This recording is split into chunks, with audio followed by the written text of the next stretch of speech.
नमस्कार, मैं GRS news के लिए गिरीश चक्रवर्ती। आज के इस ब्लॉग में मैं बात करूंगा इस समय देश की वर्तमान राजनीतिक स्थिति की।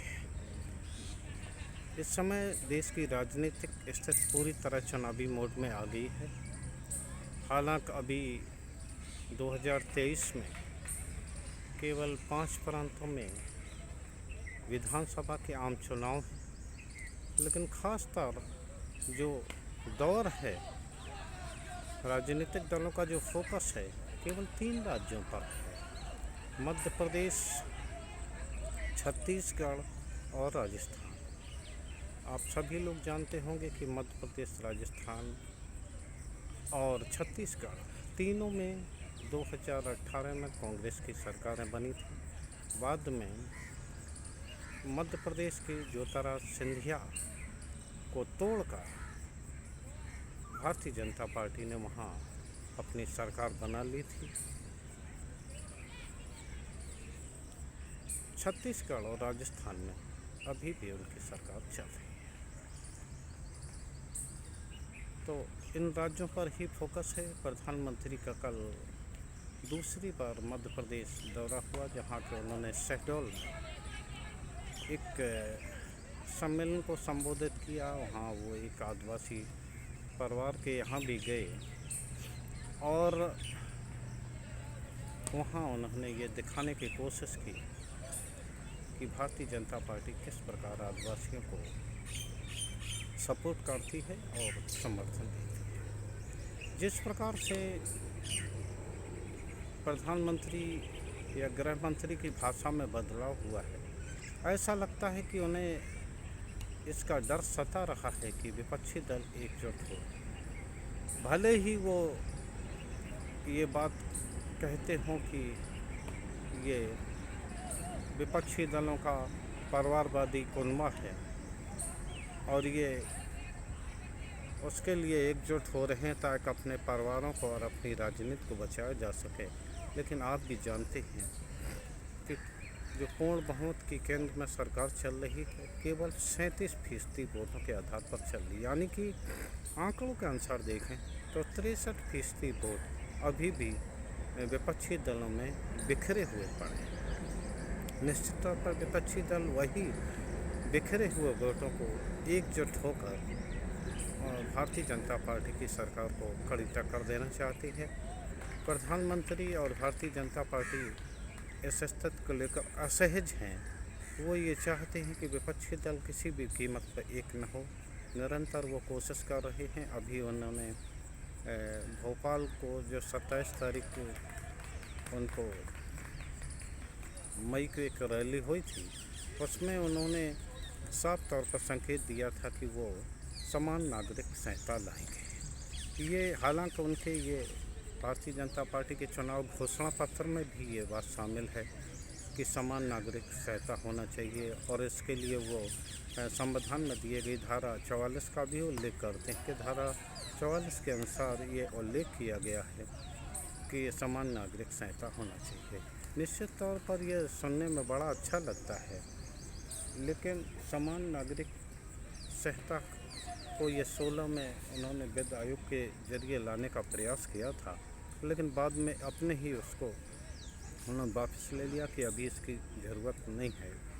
और हालांकि आप लोगों ने देखा होगा कि चुनावी मुद्दा ज़्यादा लगता है, क्योंकि आप बताइए, जब खुद ही ने प्रस्ताव किया और वापस लिया और अभी भी उनका तय नहीं है वो, लेकिन जिस तरह से विपक्षी दलों में या उसमें इस बात को लेकर वो दी गई, तो उससे ये तय होता है कि भाजपा सरकार यूसीसी के मुद्दे पर विपक्ष को बांटना चाहती है। क्योंकि विपक्ष में जो, जैसे कि आपको उदाहरण सहित बता दें कि जैसे आम आदमी पार्टी है, वो उसने यूसीसी का समर्थन करने की बात कही। हालांकि उन्होंने बीच में ये तर्क भी रखा है कि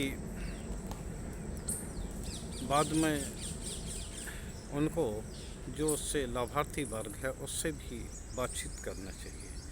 निश्चित तौर पर ये यूसीसी का दांव ये दिखाता है कि जो विपक्षी एकता को तोड़ने के लिए किया गया, इसी प्रकार शिवसेना उद्धव ठाकरे गुट और अन्य दलों का भी समर्थन है। दूसरी ओर सत्ता दल भी इस मुद्दे को लेकर बट गया है, क्योंकि बिहार के रामविलास पासवान के चिराग पासवान और उनके मिजोरम में मुख्यमंत्री कॉनराड संगमा ने स्पष्ट तौर पर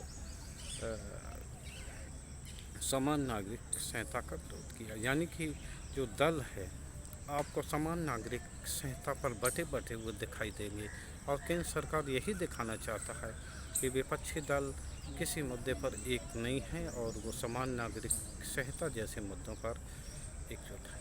लेकिन केंद्र सरकार को ये बात नहीं भूलना चाहिए कि भले ही वो दल किसी मुद्दे पर अलग दिखाई दे रहे हों, लेकिन वो आपके साथ भी नहीं है। जब आम चुनाव होगा तो उस आम चुनाव में आपके खिलाफ वो एकजुट होकर प्रत्याशी उतारेंगे। जो जुलाई में हिमाचल प्रदेश के शिमला में बैठक होने वाली थी, उस बैठक का स्थान बदल के अब कर्नाटक के बेंगलुरु में कर दिया गया है, क्योंकि वहाँ बरसात के कारण हिमाचल में लैंडस्लाइड बहुत हो रही है। तो हो सकता है उस समय असहज स्थिति हो और बाहर के जो विपक्षी नेता वहाँ ना पहुँच पाए, इसलिए उन्होंने कर्नाटक को कर दिया है। तो देखने वाली बात होगी 14 जुलाई को संभवतः ये सत्र वहाँ विपक्षी नेताओं का होगा। इसके बाद 20 जुलाई से मानसून सत्र की भी शुरुआत जुलाई से 20 जुलाई 20 जुलाई को वहाँ मानसून सत्र शुरू हो जाएगा, और उसमें कांग्रेस ने कल रणनीति बना के ये तय किया है कि वो अडानी मामले को छोड़ने वाली नहीं है। अध्यादेश को लेकर भी गंभीर रूप से उसमें चर्चा हुई, और इधर अध्यादेश को लेकर आम आदमी पार्टी ने भी व्यापक तैयारियां की हैं। कल यानी 3 जुलाई को वो आम आदमी पार्टी में कार्यालय में इकट्ठे होकर अध्यादेश की प्रतीकात्मक प्रतियों को फूंकेंगे। इसके बाद 5 जुलाई को उनका दिल्ली के सभी विधानसभा क्षेत्रों में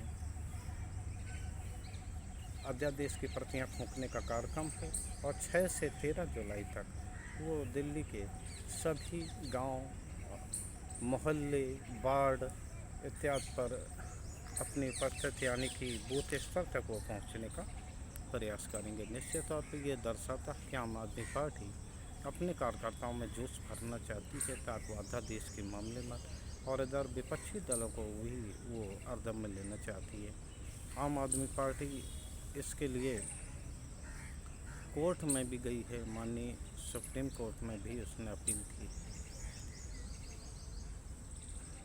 तो जिस तरह की आप देखते हो कि विपक्षी एकता की बात प्रधानमंत्री और गृह मंत्री की जिस तरह से भाषा बदल गई है, वो आपको ये दर्शाने के लिए काफ़ी है कि जिस प्रकार वो छाती ठोंक ठोंक कर आक्रामक हो रही विपक्षी दलों पर, ऐसा लगता है कि विपक्षी दलों का तीर बिल्कुल सही निशाने पर लगा है, और वो विपक्षी दलों से परेशान जगह जगह वो अपनी भाषाएं बदल रहे हैं।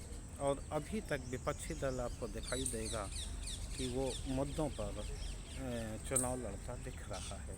हालांकि अभी चुनाव लड़ने में 5-6 महीने का वक्त है, लेकिन देखना ये होगा कि विपक्षी दल कहीं भारतीय जनता पार्टी के मकड़ जाल में तो नहीं फंसता है। और यूसीसी मुद्दे पर हालांकि आपको विपक्ष के कुछ दल बटे दिखाई देते हैं, लेकिन भारतीय जनता पार्टी को हराने के लिए वे सभी एकजुट हैं, और संभवतः प्रधानमंत्री और गृह मंत्री की चिंता भी यही है। अब अभी चुनाव के लिए बहुत समय है, लेकिन जैसा दिख रहा है कि कांग्रेस मध्य प्रदेश, छत्तीसगढ़ और राजस्थान में ठीक ठाक करती नज़र आ रही है। मैं कोई चुनाव विज्ञानी नहीं हूँ, लेकिन ये आपको बता सकता हूँ कि इन राज्यों में कांग्रेस कुछ अच्छा कर सकती है। हालांकि चुनाव में अभी समय है, मतदाता ये तय करेंगे कि मतलब क्या स्थिति होने वाली है। आज के ब्लॉग में बस इतना ही। आप भी आनंद रहिए और ये देखते रहिए कि किस प्रकार राजनीतिक दल अभी आपको ध्यान हो कि अभी दल बदल का भी दौर चलेगा, जिसमें कि मंत्री बने लोग जिनका कि टिकट कटने वाला होगा या नहीं मिलेगा, वो भी दौड़ दौड़ के अन्य दलों में अपनी राजनीतिक ज़मीन तलाशने जाएंगे। विपक्ष के भी कुछ नेता सरकारी एजेंसियों के भयवश आपको दूसरे या भारतीय जनता पार्टी में दिखाई देंगे। आज के ब्लॉग में बस इतना ही। GRS न्यूज़ के लिए मैं गिरीश सिकरवार।